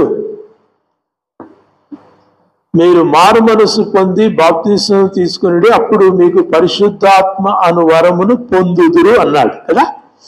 పరిశుద్ధాత్మ అను వరమును మీరు పొందుతారు. పేతురు చెప్పాడు, పరిశుద్ధాత్మ వరం is a gift, is not property. నాదని క్లెయిమ్ చేసుకునే హక్కు ఏ వ్యక్తికి లేదు. ఇది ఆయన మనకు వరముగా ఇవ్వబడ్డాడు. పరిశుద్ధాత్మ వరము బాప్తిసం తీసుకున్న ప్రతి వారికి ఇవ్వబడుతుంది. 2 విషయాలు మీరు ఇక్కడ గమనించుకోవాలి. ఒకటి, పరిశుద్ధాత్మను పొందుకోవటం ఒక లెవెల్ అయితే పరిశుద్ధాత్మ చేత నింపబడటం మరొక లెవెల్. రక్షణ పొంది బాప్తిసం తీసుకున్నప్పుడు మీరు మారు మనసుకు తగిన ఫలం ఫలించటానికి ఒక వరాన్ని ఇస్తాడు. ఆ వరం మీకు మారు మనస్సుకు తగిన ఫలం ఫలించటానికి ఆ వరము మీకు సహాయపడుతుంది. మారు మనస్సు ఫలమే లేదు, ఉన్నారా? లేదు. Same nature. బాప్తిసం తీసుకోకముందు అదే అసూయ, బాప్తిసం తీసుకున్నాక అదే అసూయ. బాప్తిసం తీసుకోకముందు అదే భయంకరమైన తలంపులు, బాప్తిసం తీసుకున్నాక కూడా అవే భయంకరమైన తలంపులు. ఇంకేం లాభం? What is the fun of this holy spirit? పరిశుద్ధాత్ముడు సంఘానికి ఇవ్వబడినటువంటి వరంగా ఇవ్వబడినటువంటి ఉపయోగం ఏంది? When there is no change. మారు మనస్సుకు తగిన ఫలము ఫలించడానికి ప్రభు వరాన్ని ఇచ్చాడు. బాప్తిసం తీసుకున్న రోజు మొదలుకొని, ప్రభు నేను అబద్ధాలు ఆడుతుంటే, అయ్యా నేను ఇక్కడి నుంచి అబద్ధాలు ఆడకుండా నాకు సహాయం చేయంటే నీకు అబద్ధాలు ఆడకుండా సహాయం చేస్తాడు. అసూయ పడకుండా సహాయం చేస్తాడు. మోసం చేయకుండా సహాయం చేస్తాడు. ఇతరులను దూషించకుండా సహాయం చేస్తాడు. ఏది? ఆ లక్షణాలన్నీ ఇంకా కొనసాగుతా ఉంటే where is the gift of the Holi spirit? పరిశుద్ధాత్ముని యొక్క వరం ఎక్కడుంది? మనకై మనం నటిస్తాం చాలాసార్లు. అబద్ధం ఆడేవాడిని ఇంకా నేను అబద్ధాలన్నీ మానుకొని నేను మంచిగా ఉంటా. That's my trial. నేను ప్రయత్నం చేయటం వరం కాదు. పరిశుద్ధాత్ముని యొక్క వరము నీకు ఇవ్వబడ్డప్పుడు హీ ఇన్సైడ్ యూ, మీలో ఉన్నవాడు, చెప్పండి, లోకంలో ఉన్నవాడి కంటే 1 యోహాను 4:4 చూస్తాం. మీలో ఉన్నవాడు లోకంలో ఉన్నవాడి కంటే చాలా గొప్పవాడు ఉన్నాడా? ఉన్నాడా అనేది మనం చెప్పుకోనికే కాదు, మన క్రియలు చెప్తాయి. మన క్రియలు చెప్తాయి. మనం ఏం చెప్పాల్సిన పని లేదు. ఉన్నాడని మనం 1,000,000 సార్లు రాస్తే సరిపోదు, 1,000,000,000 సార్లు రాస్తే సరిపోదు. ఉన్నాడా మనం చెప్పొద్దు, మన క్రియ చెప్తుంది, మన మాటలు చెప్తాయి, మన చూపులు చెప్తాయి, మన యొక్క విధానం, జీవించే విధానము మనలో ఆ వరము ఉన్నది అనేటటువంటి ఆ బహిర్గతమైనటువంటి లక్షణాలను చూపించడానికి అవకాశం ఉంటుంది. ఇక దేవుని సంగమ అపోస్తలుల కార్యంలో 2వ అధ్యాయంలో పరిశుద్ధాత్మ వరం గురించి చెప్పట్లేదు, పరిశుద్ధాత్మ నింపుదల గురించి చెప్తున్నాడు. You will be filled with the Holi spirit. పరిశుద్ధాత్మ చేత మీరు నింపబడతారు. ఫిల్డ్. మనం గ్లాసులో నీళ్లు పోస్తాం కదా, ఎంతవరకు? నింపబడి పొరలేంత వరకు వస్తాం. 23వ కీర్తనలో అదైతే కోరుకుంటాం, నా గిన్నె నిండి పొర్లుచున్న. గిన్నె అయితే నిండాలి కానీ మనసు అయితే నిండదు. నా గిన్నె నిండి పొర్లుచున్నది, కృపాక్షేమములే నా వెంట వచ్చును. అబ్బో, దేవుని ఎంత బాగా వాడుకుంటాం మనం. దేవుడు అంటున్నాడు, ఇదంతా తర్వాత సంగతి, ముందు నా కొరకు మీరు ఆత్మ చేత నింపబడ్డారా? పరిశుద్ధాత్మ చేత నింపబడ్డారా? పరిశుద్ధాత్మ చేత నింపబడిన ఆ లక్షణం బయటికి పొరులుతుందా? ఏమా లక్షణం? క్రీస్తును గూర్చిన సువాసన, క్రీస్తును గూర్చిన రక్షణ సునాదము, క్రీస్తును గూర్చిన ఒక గొప్ప సువార్త బయటికి రాగలగాలి. గ్లాసులో నీళ్లు పోస్తా ఉంటే అది నిండిన తర్వాత వస్తా ఉంటాయి నీళ్లు. ఏ నీళ్ళు అవి? మీరు పోసిన నీళ్ళే. పరిశుద్ధాత్మ చేత నింపబడ్డప్పుడు ఈ కమ్స్ అవుట్. వెరిసి ఎక్కడ కనబడతలేవు సంఘాలన్నిట్లో. రాజకీయాలు, గొడవలు, కొట్లాటలు, ఎలక్షన్స్, తర్వాత పదవి వ్యామోహం, ఎంతసేపు ఒక ప్రతిష్ట కొరకు పాకులాట, ఒక సీటు కొరకు ఒక పెనుగులాట, ఒక గుర్తింపు కొరకు ప్రయత్నం. అది పరిశుద్ధాత్మ వల్ల జరుగుతుందా? పరిశుద్ధాత్మన బ్రహ్మపరచ ఆత్మన ఇప్పుడు సంఘాల్లో ఉన్నది క్రియలే తెలియజేస్తాయి. Our actions reveal whether we have the Holi spirit or the spirit of illusion.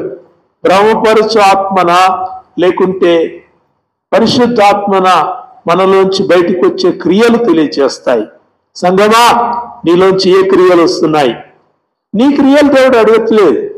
ఒక గ్లాసులో నీళ్లు పోస్తా ఉంటే పోసే నీళ్ళే బయటకు వస్తాయి. నువ్వు పోస్తున్న నీళ్ళే నిండినప్పుడు బయటకు వస్తాయి. అలాగే పరిశుద్ధాత్మ చేత నింపబడ్డప్పుడు పరిశుద్ధాత్మ కలిగే కార్యాలు బయటకు వస్తాయి. రావటం లేదు. సంఘాలు పరిశుద్ధాత్మ కొరకు కనిపెట్టలేదు. సంఘాలు పరిశుద్ధాత్మ చేత నింపబడటానికి విధేయత చూపించలేదు. They did not wait. Israel 40 ఏళ్ళు వెయిట్ చేయాల్సి వచ్చింది విధేయత కొరకు. పాలు తేనెలు ప్రవహించే కనాను దేశంలో ప్రవేశించడానికి 40 years దే వాక్డ్. 4 నిమిషాలు కాదు యువతలోని ప్రసంగం, అవతలోళ్ళకి ప్రసంగం, యువతలోళ్ళకి ఈ వాక్యం తీసుకొచ్చి ఆ వాక్యం ఆ వాక్యం, నేను భక్తుణ్ణి అని లోకానికి కనబడాలి. All try that. అందరు కూడా ఏదో నేను భక్తిని చూపించుకోవడానికే ప్రయత్నాలు. ఆయన సిన్నర్ చెప్పినాడు ఎవరున్నారా? ఐజక్ న్యూటన్ చెప్పిండు. ఆయన ఏమన్నాడు తెలుసా? I am the greatest sinner, Christ is the greatest saviour అన్నాడు. హల్లెలూయా. ఏమన్నాడు చెప్పండి? I am the greatest sinner.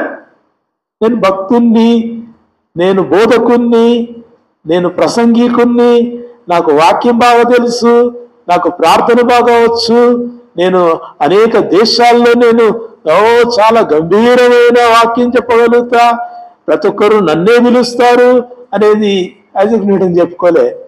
Isaac Newton చనిపోయేంత వరకు ఆయన తన గురించి తాను పెట్టుకున్న గుర్తింపు ఏందో తెలుసా? I am the greatest sinner and Christ is the greatest saviour. నా అంత భయంకరమైన పాపి ఎవ్వడు ఉండడు భయం చెప్పాడు. మరి ఎటనయ్యా అంటే యేసుక్రీస్తంత బలమైన రక్షకుడు వేరొకరు లేరు అని చెప్పాడు. That's gospel. సువార్త యువత నుంచి రావాలి, ఎవరితో తీసుకొచ్చి చెప్పే సువార్త కాదు. ఇట్ షుడ్ అబౌట్ మన గ్లాసులోంచి పొంగే నీళ్లు రావాలి. మన గ్లాసులోంచి పొంగే నీళ్లు మురికి నీళ్ళ, మంచి నీళ్ళ, అవి పరిశుద్ధాత్మ వరం చేత పొంగి పొర్లుతున్నటువంటి జీవ జలమా, అది బయటికి వచ్చినప్పుడు అనేకులు రక్షణ పొందుతారు. సంఘాలు ఎందుకు దేవుని యొక్క పనిని నిర్వర్తించలేకపోయినాయంటే they don't have the Holi spirit. పరిశుద్ధాత్మ కొరకు వాళ్ళు చూడలేదు. పరిశుద్ధాత్మను నేటి సంఘాలు దుఃఖపరుస్తున్నాయి. పరిశుద్ధాత్మ నుంచి వాళ్ళే దూరం పోతున్నారు. మాకు పరిశుద్ధాత్మ వద్దు, మాకు యేసుక్రీస్తు వద్దు, మాకు ఒక వ్యవస్థ కావాలి. ఏ వ్యవస్థ? నాకు ఒక రాజకీయ వ్యవస్థ కావాలి, నాకు ఒక గుర్తింపు వ్యవస్థ కావాలి, నాకు ఒక పలుకుబడి వ్యవస్థ కావాలి, నన్ను గౌరవించే ప్రజలు నాతో ఉండాలి, నా వెంబడి కొంత బలంగా కనబడాలి, నన్ను కుర్చీ మీద కూర్చోబెట్టేటటువంటి ఒక గ్రూప్ నాతో ఉండాలి. సంఘమా అది? అటువంటి సంఘమేనా? దేవుని ప్రజలారా, పరిశుద్ధాత్ముడు చేత నింపబడ్డప్పుడు పరిశుద్ధుని యొక్క కార్యాలు బయటికి రావాలి. సంఘాలలో అది జరగటం లేదు కాబట్టి క్రీస్తు రాకడ ఆలస్యమవుతుంది. క్రీస్తు రాకడ ఆలస్యమవుతుంది. నేను పండుగల గురించి చెప్పాను కదా, అది నేను త్వరగా చెప్తాను మళ్ళీ. పస్కా, క్రీస్తు మన కొరకై బలి అయినటువంటి ఆ గొర్రె పిల్ల కొరకైన గుర్తుగా ఆయన పస్కా బలి పశువు. ప్రథమ ఫలముల పండగ క్రీస్తు పునరుద్ధానుడైనటువంటి పునరుద్ధాన దినం. పెంతెకోస్తు పండగ క్రీస్తు సంఘానికి తన ఆత్మను అనుగ్రహించి సంఘముగా ఈ లోకానికి ప్రకటించినటువంటి ఆ దినం పెంతెకోస్తు పండగ. ఏం జరుగుతుంది? పాత నిబంధనలో పనలను కట్టి వాళ్ళన్నిటిని కూడా ధాన్యాన్ని సమకూరుస్తారు. ఆజ్ఞలను సమకూర్చుకున్నారు. వారు ఆజ్ఞలను బట్టి నడుచుకున్నారు.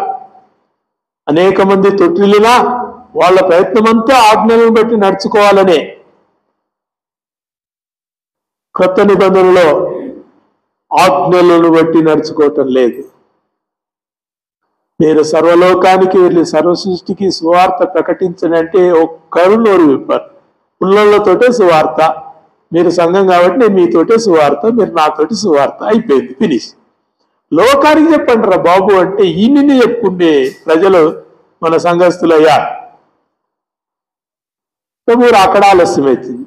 చెప్పండి, పనులు కోసిన తర్వాత కొంత మీకు వ్యవసాయం ఎవరికైనా తెలిసి ఉంటే నాకు చెప్పాలి, నాకు తెలియదు కాబట్టి. పనులను కూర్చుకొని తీసుకొచ్చినాక ధాన్యాన్ని ఎప్పుడు దాన్ని ఎవడతారు చెప్పండి? కల్లం చేస్తారు కదా. కల్లం ఎప్పుడు చేస్తారు? అరే ఇంకా కల్లం అయితలేదు. కొత్త నిబంధనలో కల్లం పనులు అయితలేవు. ధాన్యమును పొట్టు నుంచి వేరు చేసే పని దేవుడు ఎప్పుడు చెప్పాడు తెలుసా? ప్రభు, నేను శీఘ్రముగా వస్తును, నేను ద్వారంలోనే ఉన్నాను, నేను ఇప్పుడే వస్తానన్న ప్రభు 2020 సంవత్సరాలు వస్తూనే లేడు. ఆయన ఆజ్ఞ ఏమాయను? ఆయన మనకు చేసిన వాగ్దానం ఏమాయను? ఆయన రాకడ గురించిన ఆయన వాగ్దానం ఏమాయను? కళ్ళంలో ఈ పంట అంతా పాడైపోతుంది, పుచ్చుపట్టిపోతుంది. అర్థమైతే మీ మన మన మన మన ఏమంటారు, వ్యవసాయ భాషలోనే ఉంది బైబిల్ అంతా. మొదటి పంట ప్రభు అయిన యేసుక్రీస్తు మొదటి ఫలము. అది మొదటి పంట తీసుకొచ్చి ఆ పరిశుద్ధ స్థలంలో అల్లాడించాలి. ఆ ప్రథమ ఫలం యేసుక్రీస్తు, మొదటి పునరుత్థానం యేసుక్రీస్తు. యేసుక్రీస్తు మొదటి పునరుత్థానంగా ఈ లోకమందు దేవుని సన్నిధిలో ప్రజలందరి ఎదుట ఆయన లేపుబడి లోకాల్లో కనబడి అనేకులకు ప్రత్యక్షుడై ఆయన ఆరోహణుడై వెళ్ళిపోయాడు. ప్రథమ ఫలం. పంట తెచ్చుకున్నాం. పంట తెచ్చుకున్న ఇశ్రాయేలీయులు ఊకున్నారా? పంటను వాళ్ళు కల్లం చేయాలి, ఆ గింజలను వేరు చేయాలి, పొట్టును వేరు చేయాలి. ఎవరు చేస్తారు? ప్రకటనలో ప్రభు చెప్పి 2000 సంవత్సరాల నేను గింజలను వేరు చేస్తాను, పొట్టును వేరు చేస్తాను, గొర్రెల నుంచి మేకలను వేరు చేస్తాను, నేను నా యొక్క మందరు నేను వేరు చేసుకుంటానని ప్రభు అంటే, ఇంకా పొట్టు పుచ్చు మా ధాన్యము గింజలు అన్ని కలిసి ఉన్నాయి. ఇంకా గింజలతో ఈ పొట్టంతా ఉంటే ఏమైతే చెప్పండి? గింజలు బాగుంటాయా? చెప్పండి సార్. పాడైతాయి కదా. ఇప్పుడు చెప్పండి, మనం పాడైనామా బాగున్నామా? పాడైనవు, చెదలు పట్టినాయి. సంఘానికి చెదలు పట్టడానికి కారణం యేసు కాదు, మనమే. మన ఆలస్యం, మన నిర్లక్ష్యం, మన అవిధేయత, మనం కనిపెట్టలేనటువంటి స్వభావము మన యొక్క గింజలను పాడు చేస్తున్నాయి. సంఘంలో గింజలు ఉన్నాయి, చిన్న సంఘమైనా గింజలున్నాయి, పెద్ద సంఘమైనా అక్కడ కూడా గింజలున్నాయి. గురుగులు గోధుమలను వేరు చేయడానికి ప్రభు వస్తున్నాడు, మేకలను గొర్రెలను వేరు చేయడానికి ప్రభు వస్తున్నాడు, పొట్టును తీసి ఆయన కాల్చడానికి ఆయన వస్తున్నాడు. అయితే ఇంకా గింజలు గింజలు వాడబడటం లేదు. మళ్ళా గింజల గురించి ప్రభు ఏం చెప్పాడు? గోధుమ గింజ భూమిలో పడి సస్తేనే గాని అది ఫలము ఉన్నట్టుగా తెలియదంట. గోధుమ గింజ భూమిలో పడి చస్తేనే కానీ, గ్రాహం స్టెయిన్స్ చస్తేనే కానీ ఏమైంది? ఒరిస్సా అంతా కూడా ఒకటే లొల్లి. ఏసే రక్షకుడు సువార్త వెళ్ళిపోయింది. ప్రవీణ్ పగడాల చస్తేనే ఏమైంది? సంఘాలలో ఉద్యోగం వస్తుంది. సంఘాలలో ఉద్యోగం అంటే కొట్లాడని కాదు, ప్రభుత్వాలను నిలదీయడానికి, లేకుంటే ధర్నాలు చేయడానికి, నిరసనలు చేయడానికి, కోర్టులో కేసులు వేయడానికి కాదు. రోషం తెచ్చుకొని గింజగా నేను కూడా వాడబడతాను. గింజ విత్తబడాలి, గింజ చచ్చిపోవాలి, గింజ పెరగాలి. అది దేవుని యొక్క ఉద్దేశం. మన యొక్క ఉద్దేశం ఏంది? నేను గింజగా భద్రంగా ఉండాలి, మంచిగా సీల్డ్ చేయబడ్డ గ్లాసులో నేను ఉండాలి, నా ఫలాన్ని నేను అనుభవించాలి, నా తర్వాత ఎవరికి కూడా అందకూడదు. అది మనం కోరుకునే గింజలు. ఈ గింజలన్నీ చచ్చిపోతాయి, చచ్చిపోయిన గింజలే, waste. God doesn't want this. నిజం చెప్తున్నా, అది నేనైనా మీరైనా సరే. గింజ ప్రభువుకు పనికి రాకపోతే గింజతో పనే లేదు. ఉప్పు నిస్సారమైతే చెప్పండి, అది దేని వలన సారం అవుతుంది? ఏమన్నాడు చెప్పండి? అది బయట పారవేయబడి మనుషుల చేత త్రొక్కబడుటకే కానీ మరి దేనికి? చెప్పండి, మరి దేనికి? కొంచెం మనకు రోషం వచ్చే మాటలు అమ్మేవి. ప్రభు అంటున్నాడు, దేనికి పనికిరావు సంఘాలు. మన వేల మంది, మా చర్చిలో 1000 మంది వస్తారు, మా చర్చిలో 10,000 మంది వస్తారు, గుత్తిలో 30,000 మంది కూరుకుంటారు. ఏ గింజలు? ఎత్తుత గింజలు, చచ్చిపోని గింజలు. భద్రంగా ఉండాలి. ఆడిపోతే నాకే ఆశీర్వాదం కావాలి, ఈడిపోతే నాకే ఆశీర్వాదం కావాలి. ఆడిపోతే నేను ఇల్లు కట్టుకోవాలి, ఈడిపోతే నాకు కారు కొనుక్కోవాలి. ఆడిపోయి ఆ పాస్టర్తో ప్రార్థన చేసుకుంటే నేను బాగుండాలి, నాకు ఉద్యోగం దొరకాలి. ఈ గింజల ప్రభు పెంచుకున్న పంటనేనా? అమ్మా, పరిశుద్ధాత్మని యొక్క బలంతో దేవుని యొక్క వాక్యం మనం వింటున్నాం. దయచేసి చూడండి, అది నేను చెప్పి నేను ముగిస్తాను. అపోస్తలుల కార్యం 2వ అధ్యాయంలో ఏమంటున్నాడు? 4వ వచనం, అందరూ పరిశుద్ధాత్మతో నిండిన వారై ఆ ఆత్మ వారికి వాక్శక్తి అనుగ్రహించిన కొలది అన్య భాషలలో మాట్లాడసాగిరి. అడుగుదామా అన్య భాషలు? ముందు పరిశుద్ధాత్మని అడుగుదాం. అన్య భాషలు ఏం అడగండి. ఈనాడు అందరు అన్య భాషలు మాట్లాడుతున్నారు, గడగడ గుడగుడ ఏమేమో మాట్లాడుతున్నారు. భాష అనేది బైబిల్లో చాలా స్పష్టంగా చెప్పాడు. ఏ భాష? కిందికి మీరు కింద ఉన్న వచనాలు ఇంటికి వెనుక చదవండి. అక్కడ 15 జాతుల ప్రజలు ఉన్నారు, 15 భాషల ప్రజలు ఉన్నారు. ఆ శిష్యులంట, వీరు గలిలీయులు కారా? క్రొత్త మద్యంతో నిండినట్టున్నారేంది? వీళ్ళు లేచి మన భాష మాట్లాడుతున్నారు. మీకు తెలుసా, గలిలీయ భాష తప్ప వేరొక భాష రాదంట. యువతలకు వస్తే ఏముంటుంది? సమరయ ఉంటుంది. సమరయుల భాష రాదు వాళ్ళకి. మీకు వస్తుందమ్మా? పక్కనున్న కర్ణాటక భాష వస్తుందా? కన్నడ భాష. ఈ పక్కనున్న తమిళ భాష వస్తుందా? ఆ పైన ఉన్న ఒరిస్సా భాష వస్తుందా? రాదు కదా. అట్లనే గలిలీయులకు గలిలీయ భాష తప్ప వేరొక భాష రాదు. కానీ వాళ్ళు లేచి ఎన్ని భాషలు మాట్లాడుతున్నారు? 15 భాషలు మాట్లాడుతున్నారు. ఒక్కడు 15 భాషలు కాదు, ఉన్న 120 మందికి దేవుడు వాక్శక్తిని అనుగ్రహిస్తే వాళ్ళు ఆ వచ్చిన వారికి యేసే రక్షకుడు అని వాళ్ళ భాషలో చెప్తున్నారు. హల్లెలూయా. భాష అంటే అది. ఈనాడు భాషలు మాట్లాడుతున్నారు. నేను ఒక ఆయన అట్లా మాట్లాడుతుంటే నేను ఊరుకు ఉన్నాను. నా తర్వాత అడిగాను, అయ్యగారు మీరు ఏదో మాట్లాడారు, అదేందో నాకు చెప్తారా అన్నాను. ఏం మాట్లాడినా ఆయనకి కూడా తెలియదు. That's not language. పరిశుద్ధాత్మ వరం అది కాదు. పరిశుద్ధాత్మ అనుగ్రహించు వాక్శక్తి అక్కడ భాష తెలియని వారికి వారి భాషలో చెప్పగలిగేది ఉండాలి. కొరింథీ 14 అంటాడు కదా, ఆయన ఏమంటాడు? భాషలు మాట్లాడేవారు భాషల అర్థం చెప్పగలిగి ఉండాలి. నేను భాష మాట్లాడాలనుకోండి, ఇప్పుడు నేను హెబ్రీ భాషలో మీకు ఒక మాట చెప్తాను, చెప్పి ఆహా నేను చెప్పినా వెళ్ళిపోతే మీకేమర్థమవుతుంది? ఏమర్థం కాదు. ఆ పదం ఏంది, దాని అర్థం ఏంది మీకు చెప్తే అప్పుడు మీకు ఓహో ఈసారికి ఆ భాష వస్తుంది, ఆ భాషలో ఉన్నది మాకు మా భాషలో చెప్పడానికి వస్తుంది ఈ భాష. అక్కడ గలతీయులు ఉన్నారు, కపదోనీయులు ఉన్నారు, క్రేతీయులు ఉన్నారు, అరబీయులు ఉన్నారు, అనేకులున్న 15 భాషలు ఎరిగిన ప్రజలుంటే 15 భాషలలో దేవుని రక్షణను ప్రకటించే భాగ్యము గలతీయులకు ఇచ్చాడు. మళ్ళీ చెప్తున్న గలతీయులు ఎవరు? పెద్ద చదువుకున్న వాళ్ళు కాదు, పుస్తకాలు చదివిన వాళ్ళు కాదు. మీకైనా కానీ తెలుగు వస్తుంది, ఇంగ్లీష్ వస్తుంది, హిందీ వస్తుంది. వాళ్ళకి ఏది రాదు, వాళ్ళకి ఒకటే వస్తుంది, గలలీయ భాష తప్ప వేరే భాష రాదు. వాళ్ళు ఏమన్నాడు? బైబిల్లోనే చెప్పాడు కదా, వాళ్ళు విద్య లేని పామరు, అయితే చదువుకున్న వాళ్ళు కాదు. వాళ్లకు ఆ ఊరి భాష కూడా అక్షరాభ్యాసం ఉందో లేదో తెలియదు. They only know the colloquial language, మాట్లాడే భాష మాత్రమే వాళ్ళకి తెలుసు. ఈ గలతీయులు పక్కన సమరయ భాష తెలియదు, ఆ పక్కన కనాను దేశ భాష తెలియదు, కానీ మన భాషలో చెప్తున్నారు. ఎక్కడ? దాదాపు 200-300 కిలోమీటర్ల నుంచి మనం వచ్చాం ఇక్కడికి. ఈ గ్రామంలో, ఈ యెరూషలేములో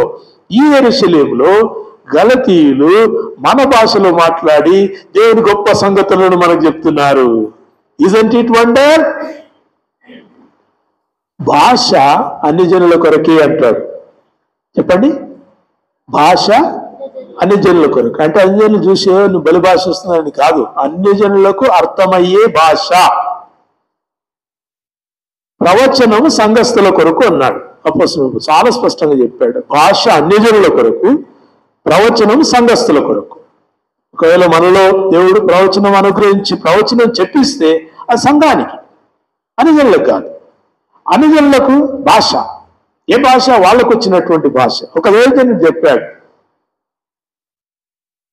దక్షిణాఫ్రికాలో ఎక్కడో కుగ్రామంలో పోయి సువార్త చెప్తా ఉన్నప్పుడు అక్కడ వాక్యం చెప్తున్న, ఇంగ్లీష్లో వాక్యం చెప్తున్న వ్యక్తి నోలుక తడబడి ఆయన ఏదో మాట్లాడినాడు. ఆయనకేమి పెద్ద ఇది అలవాటు లేదు, వేరే భాషలని గలిబిలి భాషలు మాట్లాడే అలవాటు లేదు. అయితే ఆయన ఏదో మాట్లాడి మళ్ళీ వెంటనే మళ్ళీ తమాయించుకొని మళ్ళీ వచ్చి మళ్ళా తన ఇంగ్లీష్లో ట్రాన్స్లేట్ చేశాడు. అక్కడున్న దాన్ని తర్జుమా చేశాడు. అదంతా అయిపోయినాక తర్జుమా చేసిన ఆయన ఈ వ్యక్తిని అడిగిందంట, సార్ మీరు ఒక మాట అన్నారు, అదేందో మీకు తెలుసా అన్నట్ట. ఈయనంట నాకేందో తెలియదు, నా నాలుకంతా ముద్దగా అయిపోయి నేను ఏందో మాట్లాడినా అన్నాడంట. ఏమైంది, ఏం మాట్లాడినావు అంటే ఆయన చెప్పిండంట, ఈ వచ్చినటువంటి ఈ 40-50 మందిలో ఆమె ఒక పల్లెటూరు నుంచి వచ్చింది, ఆమె ఒక్కతే వచ్చింది. ఆ ఊర్లో ఆ భాష మాట్లాడే వాళ్ళు ఎవరు లేరు, ఈడెవరు లేరు. ఆమెకి ఈ ఊరు భాష అర్థమవుతుంది, కానీ ఈ ఊరు వాళ్ళకి ఆ భాష రాదు. అయితే నువ్వేం చెప్పినావు? ఆమెకు ఆ ఊరి భాషలో యేసే రక్షకుడు అని చెప్పాను. హల్లెలూయా అనరేందమ్మా, అనవసరమైన వాటికి హల్లెలూయా అంటారు, ఉత్తుత్త దానిలకు స్తోత్రం అంటారు. దేవునికి స్తోత్రం. ప్రియ దేవుని బిడ్డలారా, దక్షిణ ఆఫ్రికాలో కుగ్రామంలో, అంతకంటే చాలా రిమోట్లో, అసలు ఎటువంటి వాహనం వెళ్ళలేని ప్రాంతం నుంచి ఒక ముసలవ కట్టె పట్టుకొని వచ్చిన ఒక ముసలవకు ఆమె భాషలో యేసే రక్షకుడు ఆయన విశ్వాసం ఉంచు అని చెప్పాడు. వింటున్నారా? That's language. భాషలు తెలియక ఈ మధ్యలో ఒకరినొకరు చూసి ఏదేదో మాట్లాడేస్తున్నారు. They can't translate what they speak. వారు మాట్లాడింది వాళ్ళే చెప్పలేరు. దేవుని బిడ్డలారా, వాక్శక్తి వారికి అనుగ్రహించిన కొలది, వింటున్నారా, వారు దేవుని యొక్క వాక్యాన్ని ప్రకటించారు.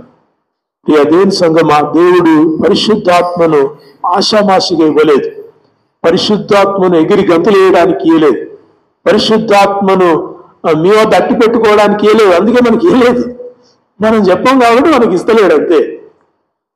He gives to those who speaks. ఆయన గురించి మాట్లాడే వాళ్ళకి ఆయన పరిశుద్ధాత్మని ఇస్తాడు. చిన్న వాళ్ళకి ఇస్తున్నాడు. మేము ఎప్పుడో బైబిల్ ట్రైనింగ్ చేసి 30 ఏళ్ళు అయింది. మాకంటే తర్వాత నిన్న మొన్న రక్షణ పొందిన వాళ్ళు సువార్త చెప్పడానికి వెళ్తే వాళ్ళకు పరిశుద్ధాత్మ దేవుడు అనుగ్రహిస్తున్నాడు. హల్లెలూయా. దేవుడు అన్యాయస్తుడు కాడు.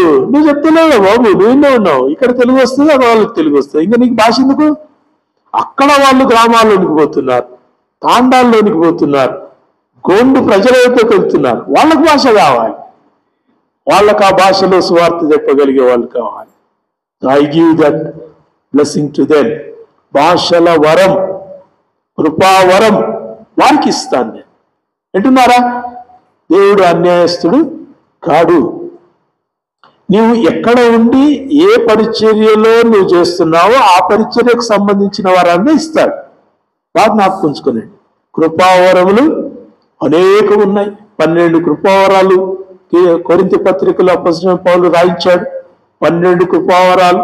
మనోళ్ళు పొద్దున్నే లేస్తేనే ప్రభువా నాకు స్వస్థత వరాన్ని, ప్రవచన వరాన్ని, వాగ్దాన వరాన్ని, నాకు ఆ వరమి, నాకు ఈ వరమి, భాషల వరమి ఎందుకు ఇస్తాడు? ఇంట్లో కూర్చొని ఏమంటారు, చప్పట్లు కొట్టుకుంటూ కూర్చోనికినా? No, God gives if you are used. నువ్వు వాడబడితే దేవుడు ఇస్తాడు. ఏం వాడబడని చర్చికి పోయి వస్తా, 4 పాటలు పాడి కానికేసి వస్తా, వారం అంతా నాకు మస్తు పని ఉంది, ఆ పని చేసుకొని బతుకుతా. ఓకే, బీదే, అదే చేసుకో. సంఘము ఆలస్యము, సంఘము యొక్క నిర్లక్ష్యము, సంఘము యొక్క అవిధేయత క్రీస్తు రాకడకు ఆలస్యమవుతుంది. ఆలస్యమవుతున్న కొద్దీ ప్రభు రోధిస్తున్నాడమ్మా. గింజలన్నీ పాడైపోతున్నాయి. పనలుగా కట్టి కూర్చబడినటువంటి గింజలన్నీ కళ్ళం చేయబడతలేవు. ఇంకా కోయడానికి మళ్ళీ కొత్త పంట వస్తుంది. కోసేవారు లేరు, పంపించండి అంటే మనం ఆ పాట వాడతాం చాలా మంది కదా. కోతకు పైరున్నది, సిద్ధంగా ఉన్నది, వెళ్ళేవారు లేరు అంటే ఇక్కడ ఉన్నోళ్ళే పోతలేరు, ఇంకా వెళ్ళేవారు ఆడొస్తారు. మొన్న మెడికల్ రీఎంబర్స్మెంట్ కోసం ఆఫీస్కి పోతే వాళ్ళు ఏమంటున్నారు తెలుసా? సార్, ఆడ ఉంది చూడు, పెద్ద హాల్ ఉంది చూడు, ఆ హాల్ అంతా మెడికల్ రీఎంబర్స్మెంట్ ఫైల్స్ నిండా ఉన్నాయి. అవన్నీ క్లియర్ అయినాకనే నెక్స్ట్ ఫైల్ తీసుకుంటాం. అంటే ఇప్పుడు ఉన్న ఫైల్లో ఆడ ఇంకా క్లియర్ కాలేదు, ఈడ ఉన్న ఇట్లే మగ్గున్నాయి. హాల్ అంతా ఉన్నాయంట, ఇంత పెద్ద హాల్ ఉన్నాయంట, మొత్తం ఫైళ్ళన్నీ నిండున్నాయి. ఆడ కూర్చోనికి కూడా జగలేదు, ఫుల్గా నిండున్నాయి. అవన్నీ అయినాకనే వస్తాయి అంటే నెక్స్ట్ లేట్ అవుతుంది. అంటే ఎందుకు ఆ మాట చెప్తున్నా అంటే మెడికల్ ఫైల్స్ గురించి నేను మాట్లాడతలే కానీ, పైరు సిద్ధంగా ఉంది, కోత సిద్ధంగా ఉంది, పంపేవారు లేరు, పంపుదామా, పైసలు ఇద్దామా? దేవుడు దీని గురించి మాట్లాడతలేదు. మీ పైసలు మీరు ఎక్కడనుకోండి, పైరు పాడైతుంది. నాటి నుంచి నేటి వరకు కోయబడిన పంట అంతా పాడైంది. చెప్పాను మీకు ఇంతకుముందు. 356 AD తర్వాత 1347 వరకు పైరు పాడైపోయింది మొత్తం. Church did not grow.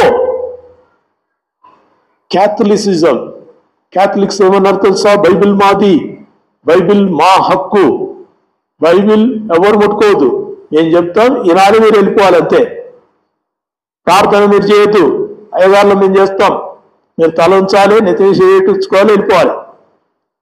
Bible అది చెప్పిందా?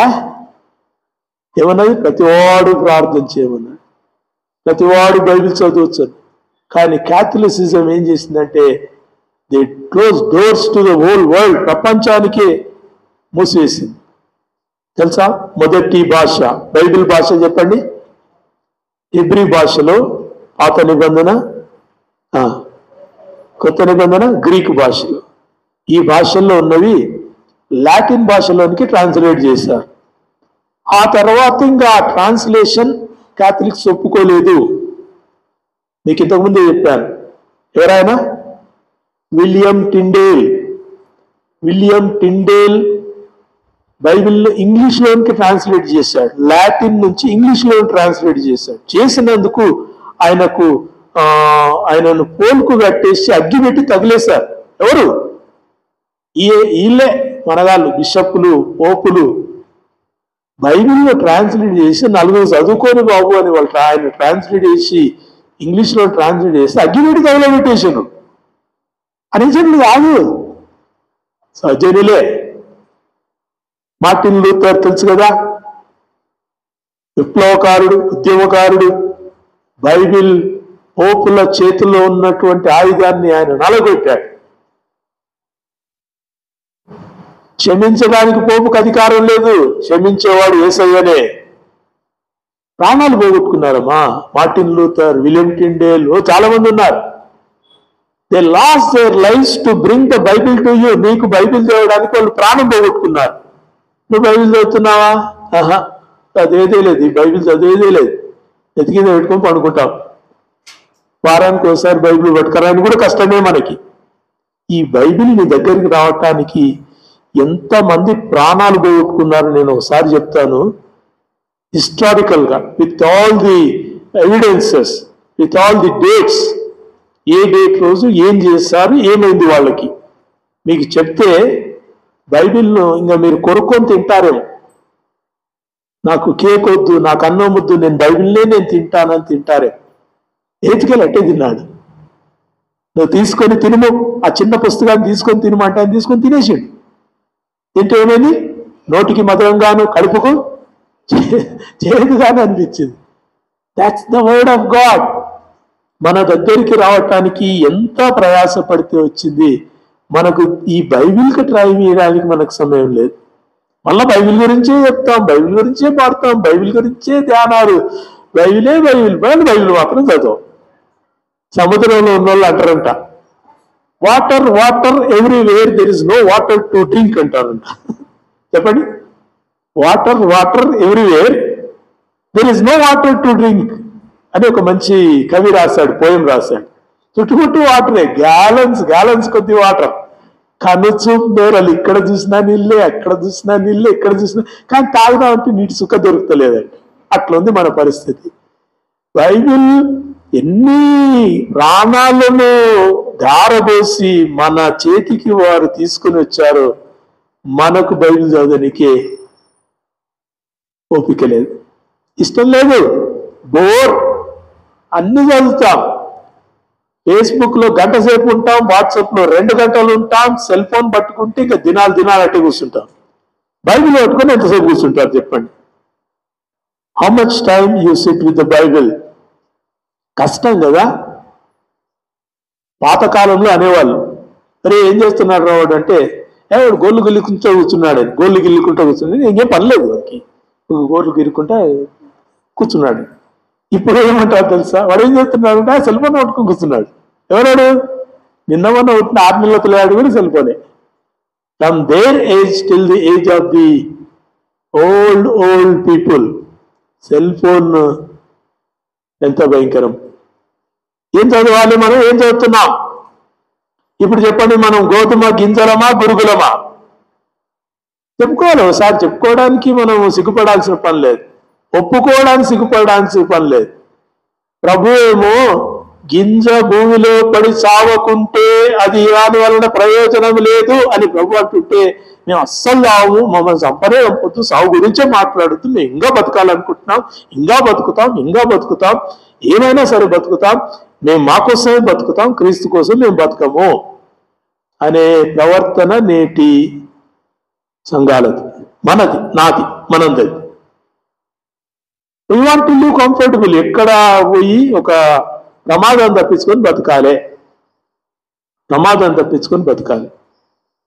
మొన్న ఛత్తీస్గఢ్లో నిన్ననే ఒక ఆయన ఛత్తీస్గఢ్లో చర్చికి పోతే ఆయన కొట్టి చంపాను. చర్చికి పోయినందుకు కొట్టి చంపాను, పాస్టర్ని కాదు, కొట్టి చంపాను. ఎంత భయంకరం. ఆయనకు తెలుసు కొట్టి చంపుతారని. పోతే చాలా రోజుల నుంచి వార్నింగ్ ఇచ్చిందంట, నువ్వు పోవద్దు, అక్కడ పోవద్దు, చర్చికి పోవద్దు, నువ్వు మా ఊర్లో ఒక పెద్ద లీడరు, నువ్వు పోతే ఊరంతా పోతుంది ఒకవేళ చర్చి, కాబట్టి నువ్వు చర్చికి పోవద్దు అంటే, నేను దేవుణ్ణి కనుగొన్నా, యేసుక్రీస్తుని కనుగొన్నా, జీవముల దేవుణ్ణి నేను కనుగొన్నా, యేసుక్రీస్తు నా రక్షకుడు, నేను పోతా అని కొంచెం నాయకుడు కదా, కొంచెం ధైర్యంగానే వచ్చినందుకు ఆయన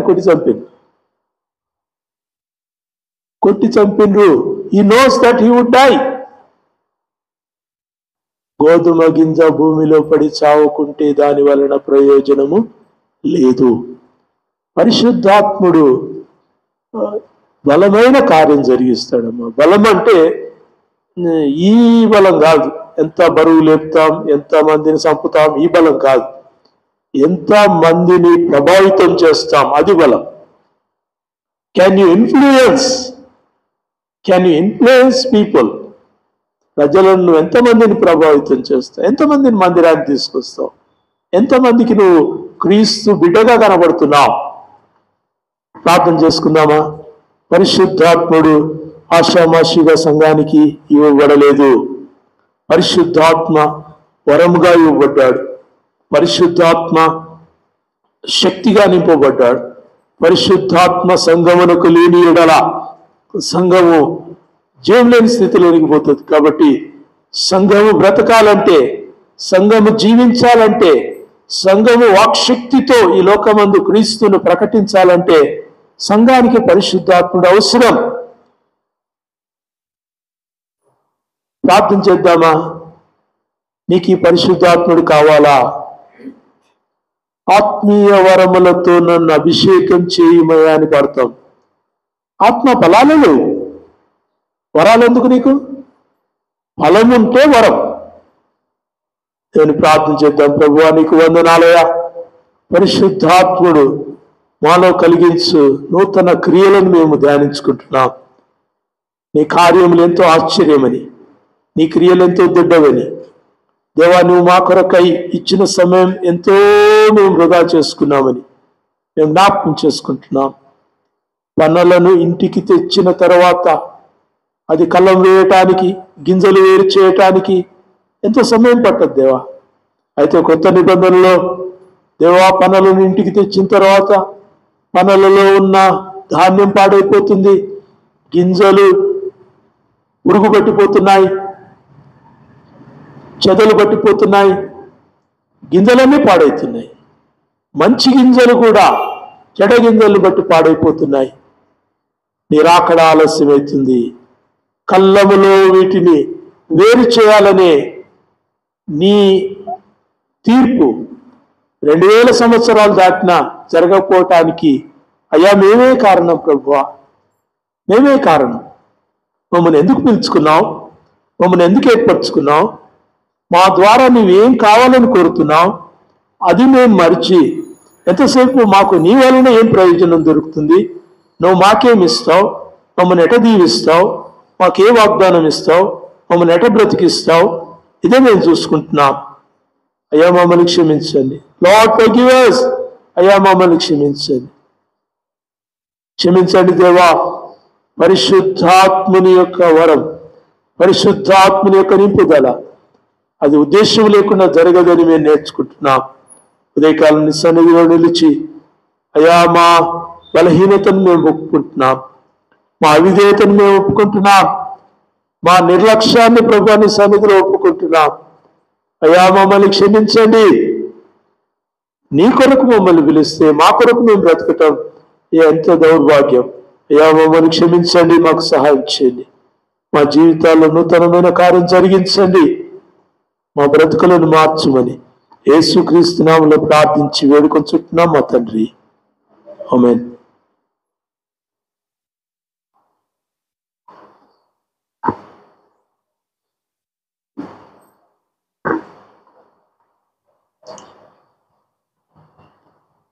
సాంగ్ షీట్లో 27వ పాట పాడుకుంటుండగా నేను ప్రేమించి తీసుకుని